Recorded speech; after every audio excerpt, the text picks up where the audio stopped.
கர்நாடகாவில் 14 தொகுதிகளுக்கு நாளை வாக்குப்பதிவு நடைபெறவுள்ள நிலையில் அதற்கான இறுதிக்கட்ட ஏற்பாடுகளை தேர்தல் அலுவலர்கள் தீவிரப்படுத்தியுள்ளனர். வெப்ப அலை எச்சரிக்கை விடுக்கப்பட்டுள்ளதால் அதற்கான நடவடிக்கைகள் குறித்தும் தார்வாட் மாவட்ட ஆட்சியர் அளித்த விளக்கத்துடன் செய்தியாளர் குணசேகரன் தரும் கூடுதல் தகவல்களை பார்க்கலாம்.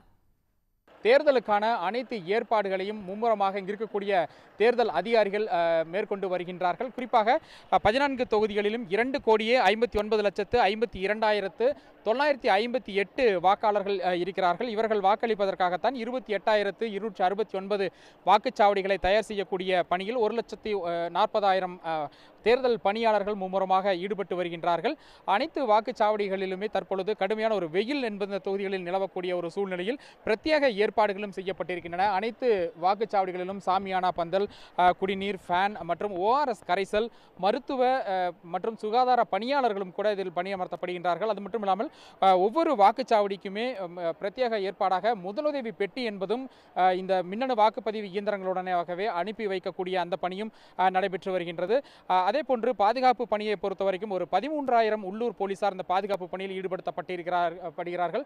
அது மட்டும் இல்லாமல் மத்திய துணைநிலை ராணுவத்தினர் 8 பட்டாலியன், 53 கர்நாடக ஆயுதப்படை பட்டாலியன் போலீசார் என ஒரு 18,000 போலீசார் இந்த பாதுகாப்பு பணியில் ஈடுபடுத்தப்பட்டிருக்கிறார்கள்.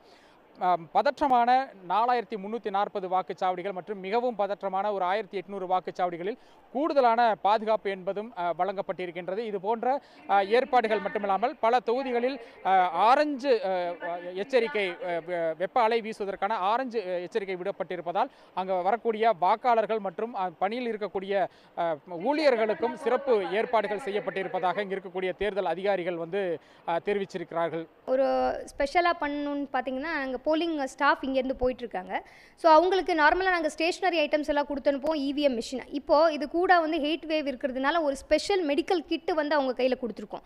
அது நாங்கள் டிஸ்ட்ரிக்ட் ஹெல்த் ஆஃபீஸர் இந்த ஹீட் வேவ் இல்னஸ் சம்மந்தப்பட்டது என்னெல்லாம் வரலாம், உதாரணமாக ஒரு டீஹைட்ரேஷன் வரலாம், தலை சுற்றி கீழே விழுகிற இது கூட வரலாம். ஸோ இதெல்லாம் கூட அவாய்ட் பண்ணுறதுக்கு ப்ரிவென்டிவாக என்ன ஃபஸ்ட் எய்டு கொடுக்கணும், ORS, அதுக்கு தேவையான மெடிசின்ஸ், இது எல்லாம் கூட ஒரு கிட்டாக கூட நாங்கள் பண்ணி அவங்களுக்கு கொடுத்துருக்கோம்.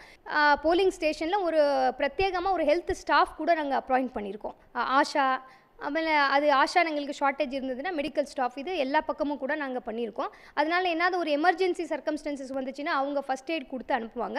சன் செய்திகளுக்காக ஒளிப்பதிவாளர் ஜெகநாதனுடன் தார்வாட்டிலிருந்து குணசேகரன். உடனுக்குடன் செய்திகளை தெரிந்து கொள்ள சன் நியூஸ் பெல் ஐகானை கிளிக் பண்ணுங்க.